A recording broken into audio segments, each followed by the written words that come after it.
دنیا میں سب سے زیادہ جو بڑے بلینس آف ڈالرز کے اسکیم ہو رہے ہیں وہ کون لوگ کر رہے ہیں؟ ان پڑھ لوگ کر رہے ہیں جو ہائیلی ایجوکیٹڈ اور ہائیلی کوالیفائڈ ہیں. کسی نے ہارورڈ سے پڑھا ہے, کسی نے آکسفورڈ سے اور کسی نے کیمبرج سے. ابھی 1-1.5 سال پہلے ایک اسکیم ہوا ہمارے ہی ملک میں 85 لاکھ کروڑ کا. کوئی صاحب لکھ سکتے ہو تو ذرا مجھے لکھ کر دکھائے, انشاءاللہ ایک نہ ایک زیرو کم یا زیادہ ضرور ہوگا. یہ پڑھے لکھے لوگ ہیں جو اسکیم کر رہے ہیں, جو لوٹ رہے ہیں, جو پورے ملک کے کسانوں, مزدوروں, غریبوں, ہیو ناٹس کا خون چوس کر اڈانی اور امبانی کو دے رہے ہیں. یہ بے پڑھے لکھے لوگ نہیں ہیں. یہ کون سی تعلیم ہے جو پڑھے لکھے لوگوں کو ڈاکو بنا رہی ہے, انسانیت چھین رہی ہے ان کے دل سے رحم دلی نکال رہی ہے, خود غرضی بھر رہی ہے. ہم جس امید پر آئے ہیں, خدا کرے کہ وہ امید بھر آئے, پوری ہو, وہ یہ ہے کہ اس یونیورسٹی میں سائنس اور ٹیکنالوجی کے ساتھ روحانی اور اخلاقی قدریں بھی سکھائی جائیں گی. میں مارکیٹ میں رائج الفاظ استعمال نہیں کر رہا ہوں. میں یہ نہیں کہہ رہا ہوں کہ دینی اور دنیاوی تعلیم دونوں ہوگی, کیونکہ میں تعلیم کو دینی اور دنیاوی خانوں میں تقسیم کرنا جاہلیت کی علامت سمجھتا ہوں. اسلام اس دین اور دنیا کی تقسیم کو مٹانے کے لیے آیا تھا. یہ تقسیم جو ہے دین اور دنیا کی, یہ یورپ کی نحوست ہے جس کی آپ نقل کرنے کو قابل فخر سمجھتے ہیں. سب نہیں, کچھ. مجھے جان بچا کر جانا مشکل ہو جائے گا, کمزور آدمی ہوں, بیمار ہوں, ویل چیئر پر ہوں. یورپ میں ایک کانفلکٹ شروع ہوا مذہب اور سائنس کے درمیان. یہ کانفلکٹ کبھی عالم اسلام میں نہیں ہوا, کبھی بغداد میں نہیں ہوا, کبھی بصرہ اور کوفہ میں نہیں ہوا, کبھی مکہ مدینہ اور دمشق میں نہیں ہوا, کبھی قاہرہ اور رباط, مراکش, الجزائر, الجیریا, کبھی نہیں. جامعہ قروین دنیا کی سب سے پرانی یونیورسٹی ہے.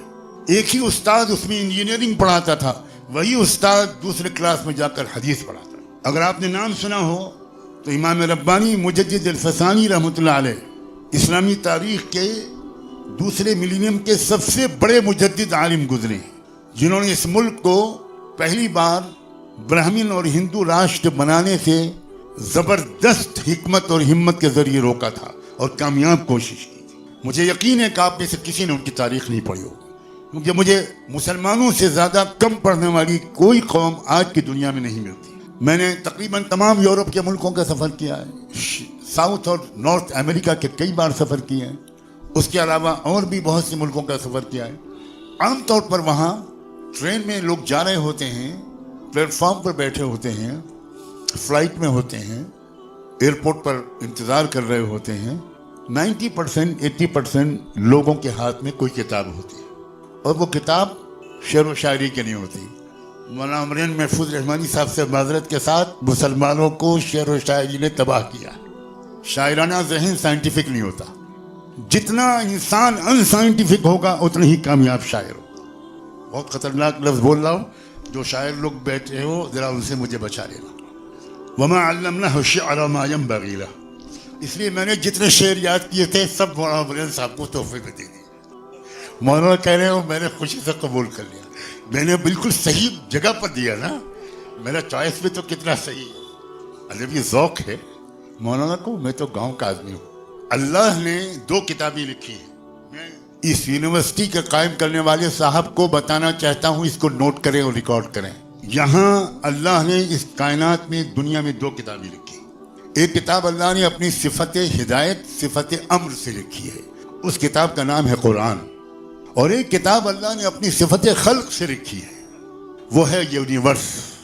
یہ پوری کائنات, یہ ہوا, یہ زمین, یہ سمندر, یہ پیڑ, یہ پرندے, یہ چرندے, یہ جانور, یہ انسان, یہ اناٹمی, یہ ساری کائنات کی مخلوقات, یہ اللہ کی اس کتاب کی آیات ہیں جس کتاب کو اللہ نے اپنی صفت خلق سے لکھا ہے, اور دونوں کو اللہ نے اپنی آیات ہی کا نام دیا ہے.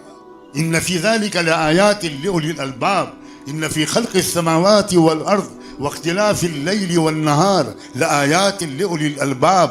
یہ آسمان و زمین کو بھی اللہ نے آیت کہا ہے, چاند سورج بھی آیت ہے, سمندر بھی آیت ہے, اور قرآن کی ایک ایک آیت تو آیت ہے ہی ہے.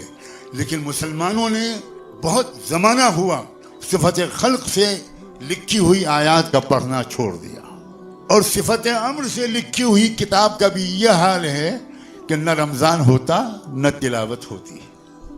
یہ ناقدری والی قوم ہے، اور بڑا احسان کرتے ہیں آپ اگر قرآن پڑھ لیتے ہیں بغیر سمجھے ہوئے.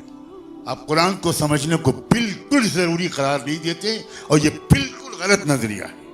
میں یہ نہیں کہہ رہا ہوں کہ قرآن کو بغیر سمجھے تلاوت کرنا یہ بیکار عمل ہے، نہیں. رحمت دو عالم صلی اللہ علیہ وآلہ وسلم نے یہ تک فرما دیا کہ اگر تم الف لام میم پڑھو گے تو 30 نیکیاں تم کو ملیں گی. کیا مطلب الف لام میم کا؟ nobody can explain. بڑے بڑے علماء کہہ چکے کہ ہم کو نہیں معلوم کہ الف لام میم کا نام مطلب کیا ہے. اس کا مطلب یہ ہوا کہ بغیر سمجھے پڑھنا ایک حرف میں 10 نیکیاں لاتا ہے. تو اب آپ سمجھیے کہ اگر آپ سمجھ کر پڑھیں گے تو کتنا نیکیاں ملیں گی. اور نیکیوں کے علاوہ قرآن صرف ثواب اور نیکیوں کے لیے نہیں آیا، قرآن رہنمائی کے لیے آیا ہے.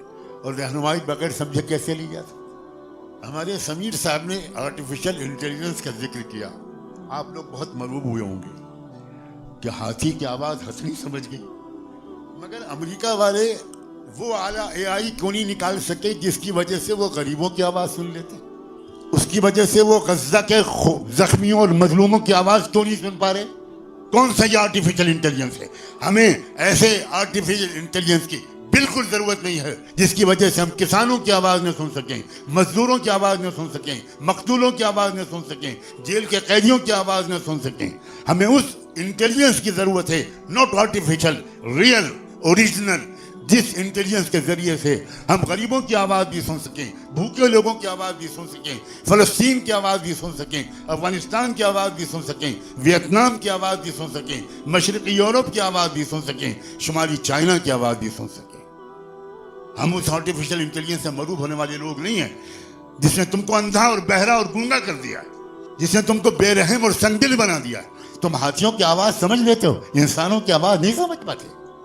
بہت پہلے حضرت سلیمان علیہ السلام ایک پرندے ہدہد کی زبان سن چکے ہیں. کیا بات کرتے ہو آرٹیفیشل انٹیلیجنس کی؟ ہم اس امید پر اس یونیورسٹی میں آئے ہیں کہ یہ یونیورسٹی ٹریڈیشنل یونیورسٹی نہیں ہوگی. میں ایجاب و قبول کرا رہا ہوں، اور یہ مولانا قاضی بیٹھے ہیں، ہاں صاف بات، میں بھیجوں گا نگرانی کرنے کے لیے. یہ عام یونیورسٹی نہیں بننی چاہیے. عام یونیورسٹی نے اکثر چور ڈاکو پیدا کیے ہیں. عام یونیورسٹی نے عام طور بے رحم خود غرض اپنے کیریئر بنانے والے پیدا کیے ہیں. آپ پوچھئے کسی یونیورسٹی میں پڑھنے والے سے، بیٹا تم MBA کیوں کر رہے ہو؟ جاب کرنا ہے. علم کا مقصد کیریئر بنانا، اس سے بڑھ کر علم کی کوئی توہین ہے؟ علم کا مقصد 2 ہوتے ہیں، معرفت رب اور خدمت خلق. علم کے 2 مقصد ہیں، اپنے رب کو پہچاننا اور مخلوق کی خدمت کرنا اس علم کے ذریعے جو اللہ نے آپ کو دی. میڈیکل پروفیشن میں یورپ سے پہلے پوری انسانی تاریخ میں کوئی ڈاکٹر حکیم کسی مریض کو دیکھنے کا 1 پیسہ فیس نہیں لیتا. میں چیلنج کرتا ہوں ہسٹری کے پروفیسرز کو، میڈیکل سائنس کی ہسٹری پڑھانے والوں کو میں چیلنج کرتا ہوں اور حوالہ دیتا ہوں کہ آپ انسائکلوپیڈیا پڑھیے اور میری بات کو کا ثبوت ڈھونڈیے. میڈیکل پروفیشن میں فیس لینا بہت بڑا جرم سمجھا جاتا، بلکہ عام طور پر جو حکیم لوگ اور وید لوگ ہوتے تھے ان کے اپنے کھیت ہوتے تھے، باغات ہوتے تھے، اور اس کے ذریعے ان کی زندگی گزرتی تھی، اور اس کے ذریعے ان کا ایک بجٹ ہوتا تھا، وہ یہ کہ جو مریض غریب ہو اس کو دوا کا بھی انتظام کرو، غذا کا بھی انتظام.